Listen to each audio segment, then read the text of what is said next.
Барлықтарыңызға сәлем. Бүгін 5-ші сабақ. Жалпы бүгін осы тауардың ішкі, яғни тауар жайлы страницаны құратын боламыз. Мен өткен сабақтан бөлек тағы да бірнеше тауарларды қостым мәліметтер қорына толықтырып. Енді тек бір өзгертетін нәрсе осы мәліметтер, яғни кестесі шетке қарай тұрып қалды. Біз осыны ортаға қарай қоюымыз қажет. Одан бөлек мына жерде S деген қате кетіп қалыпты. Оны ортаға қою үшін біз контейнерді бөлек жазуымыз қажет. Яғни контейнер және де оның ішінде div ашамыз, divға класс береміз. Қалған барлық класстарды біз divға шығаруымыз қажет. Сол кезде осы ортаға қарай теңесетін болады. Сақтаймыз. Енді обновить ететін болсақ, тауарлар ортаға қарай шықты. Тек бір айтатын нәрсе мына жерде margin. Осыны алып тастау қажет. Өйткені бұны қойған кезде бізде колонкалар саны жетіспегендіктен кішкене үшінші баған астына қарай түсіп кетіп жатыр. Мына жерде cart деген жерде margin bottom деген жерге мысалы кішкене астына қарай түсіп берейік. Яғни мына көріп отырғандарыңыздай кішкене болса да шекара пайда болды. Енді келесі кезекте бізге мысалы осы батырмаға басқан кезде жаңа страницаға ашылу қажет. Енді оны ашу үшін ең алдымен біз жаңадан view құрамыз. Жаңадан view құру үшін біз мысалы alt занға барамыз. Ctrl Shift тынып батырмасын басамыз. Және де ашылған терезеге біз PHP Artisan create view және де оның атауын жазамыз. Және де мысалы бұның ішінде біз былай көрсетейік products/product. Яғни біз бірінші products деген viewді ашамыз. Клиент viewсінің ішінде біз мысалы жаңадан папка ашайық. Оның атауын products деп көрсетеміз. Енді осы products ішінде автоматты түрде біздің view құрылатын болады.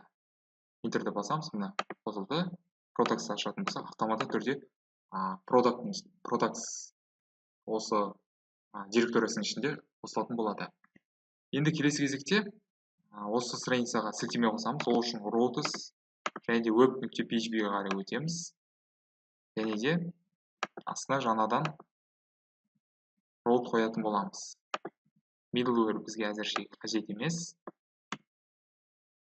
Енді бұны мысалы біз динамикалық болу керек. Мысалы products деген көрсетеміз және де products-тан кейін slash осы белгіні қоямыз. Яғни собачка белгісін қоямыз және де ID деп көрсетеміз. ID ол тауардың, нақты тауардың ID, яғни нөмірі. Енді home контроллердің ішінде біз мысалы home контроллер емес, бұған енді жаңадан бір контроллер құрайық. PHP Artisan create. Біз бұны былай көрсетеміз. Контроллер және мысалы product контроллер деп жазайық. Контроллер бізде құрылды. Енді біз осы home контроллер емес, енді product контроллердің ішіндегі мысалы бір get деген әдіс қоямыз. Бұл әдісті беретін боламыз. Енді ол home контроллердің ішінде product контроллерді ашамыз. Енді бұның ішінде public function get деген әдісті қоятын боламыз. Және де recurse аламыз. Енді бұл жерде біз мысалы echo деп көрсетейік. Echo, recurse. Енді біз берген ID-ді алу үшін ол query деген. Яғни ол динамикалық ID болады. Және де соның атауын көрсетеміз. Ол бізде ID. Query бұл жерде массив. Сол себептен массив белгісін қоямыз. Тік жақша. Енді келесі кезекте осыны қосып көрейік. Products және де 5 деп жазатын болсақ, міне 5 деп көрсетті. Мысалы 5 емес, 44 деп жазатын болсақ, 44 деп шықты. Яғни мына жерде тұрған products сілтемесі ол статистикалық, яғни өзгермейді. Қайтадан сол api.php-ді ашамыз. API емес web.php, өйткені біз webпен жұмыс жасап отырмыз. Және де мына жерде көріп отырғандарыңыздай products ол нақты өзгермейді. Слэштен кейін ID дегеніміз ол өзгереді. Өзгеретінін білдіру үшін біз собачка белгісін қойдық. Яғни собачка белгісі болса, ол өзгермелі ресурс деп аталады. Енді бұл ID-дің орнында біз кез келген бір динамикалық мәнді алатын боламыз. Ол мәнді алу үшін біз өзіміздің осы продакт контроллердің ішінде recuse яғни біз жіберген сұраныстың ішіндегі мәліметтерді алу болып табылады. Ал recuse-дің ішінде query параметрі, query ол бізде осы сілтемені білдіреді. Енді оның бізде ID деп аталады. Яғни біз алатын мәліметтің атауы біз мына жерде ID деп көрсеттік. Сол ID-ді біз query-дің индексіне береміз. Яғни осы ID арқылы біз өзіміздің динамикалық мәнді қабылдайтын боламыз. Енді біз былай көрсетеміз. Бұл жерде оған ID деп берейік. ID 10. Енді келесі кезекте жаңадан product деген find one. Яғни жалғыз бір ғана мәлімет керек болса, осыны көрсететін боламыз. Одан кейін барып import жасаймыз. Яғни app, оның ішіндегі models, оның ішіндегі product моделін келеміз. Ол мына жерде тұрған, көріп отырғандарыңыздай, models'in ішінде productқа кіретін болсақ, namespace app models деп аталады. Models'тен кейін кері слэш қою арқылы біз product'ыны бірге қосып жазсақ, осы класты бізге импорт жасайтын болады. Енді осы product'ыны кесте атауын аламыз. Ол table, және де біз былай көрсетеміз. ID 10, және де жерде негізінде екілік тырнақша алу керек, өйткені PHP орындалу үшін ID 10 $ID. Енді астында бардам product деп көрсететін боламыз. Істеміз. 0 деп шықты. 44-ші номер жоқ. 1 деп алатын болсақ, бізге бірінші тауарды қайтарды. 7 деп алатын болсақ, 7-ші тауарды қайтарды. Ал егер 8 деп алатын болсам, 8, мысалы 9 десем, ол кезде уже 0 деген шығар. Өйткені бұндай тауар жоқ. Жалпы, енді осы тауарды біз өзіміздің осы view-ға қарай қайтарайық. Ол үшін this, view, және де set. Set-тің ішіне енді біз мысалы product деген айнымалы кілт береміз. Оның мәліметіне осы өзіміздің айнымалыдағы мәліметті береміз. Одан кейін бір біз міндетті түрде this, view, render деген сөзді пайдалануымыз керек. Render дегеніміз бізге, яғни біз осы мәліметтерді орнаттық, сол мәліметті біз енді HTML шаблонды қайтару үшін біз render көмегімен өзімізге осы шаблонды қоса аламыз. Ол шаблонның атауы бізде product. Ол үшін де мына жерде product деп жазатын боламыз. Яғни products /product.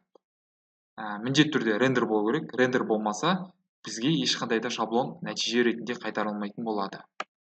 Етеміз. Міне, бізге product деп аталатын шаблон қайтарылды. Ол мына жерде тұр.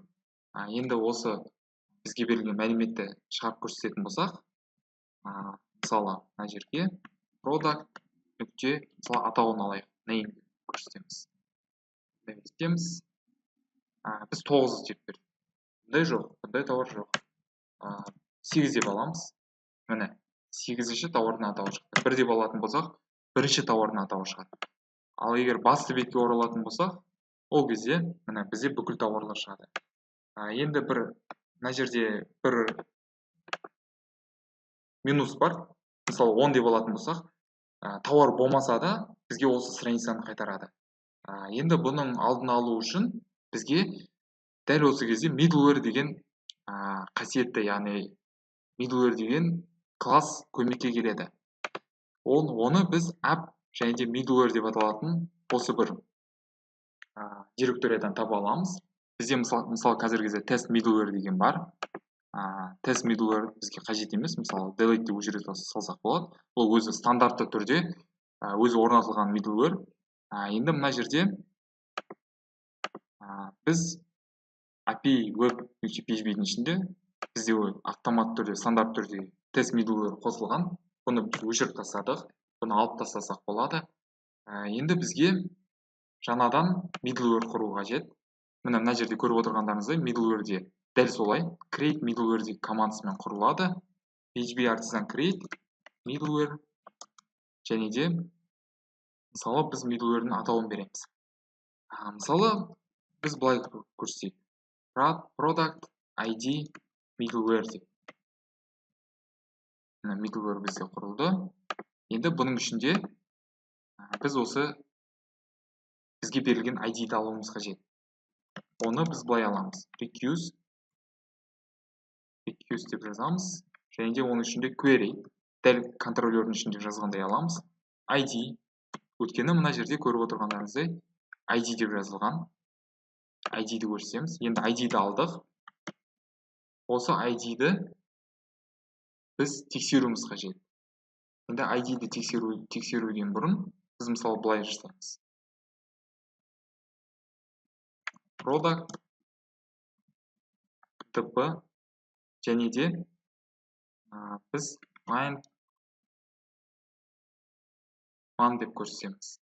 Яғни контролердің ішінде біз қалай көрсеттік, дәл солай соны көшіріп алатын боламыз. Яғни мәліметтер қорына сұраныс жібереміз. Және де мына жерде міндетті түрде product кітапханасында көшіретін боламыз. Олсыз бізде мына product класы қосылмайтын болады. Одан кейін барып біз мысалы продуктын тексереміз. Егер product isset деген команда бар, стандартты осы PHP функциясы болып табылады. Яғни бұл продукттың бос емес екенін бізге анықтап беретін болады. Егер product болатын болса, онда біз return next деген, яғни бұл жерде return next recuse дегеніміз рұқсат беріледі. Яғни страницаға кіруге рұқсат беріледі. Ал егер жоқ болса, онда false қайтарады ғой. False қайтарған кезде біз оған мысалы redirect деген нәрсе бар. Return self redirect. Фреймворктың өзінің осындай функциясы, стандартты функциясы. Redirect'ің ішінде біз қай страницаға қайтаратын көрсетеміз. Мысалы бізге арнайы бөлек view шығару қажет. Яғни blocks-тың ішінде мысалы error деп аталатын осындай бір view құрайық. Енді осы view-ді ашамыз. Blocks-тың ішінде error деп аталатын view тұр. Мысалы бұны error деп алайық. Және де мысалы мына жерде h1 тегін алайық та. Былай жазайық. Error және де span тегімен қатенің мысалы статусын шығарайық. Қатенің статусын шығарамыз. Оны біз қалай шығарамыз? Оны біз былай шығарамыз. Error, мысалы, код деп жазайық. Енді middleware'дің ішінде біз қай view-ді қайтаратын көрсетеміз. Ол blocks және де /error деп аталады. Және де мына жерде біз параметрді көрсетеміз. Мысалы, код және де оның мәні қандай қате? 404 деген қатені қайтарайық. Енді сақтаймыз осыны, обновить етеміз. Бірақ та мына жерде біз middleware-ді қосуға ұмытып кетіппіз. Міндетті түрде қосуымыз қажет. Web.php-ге өтеміз және де middleware-ді біз тіркеуіміз қажет. Тіркеу үшін middleware осы класты көрсетеміз және де соңынан міндетті түрде екі қос нүкте класс деп жазатын боламыз. Обновить етеміз. Міне, мысалы 10 деген жазсақ, бізге қате шығарады. Бұндай тауар жоқ. Ал мысалы 7 дегенді алатын болсақ, міне тауардың атауын шығарып береді. 8 деп жазсақ, тауардың атауы шығады.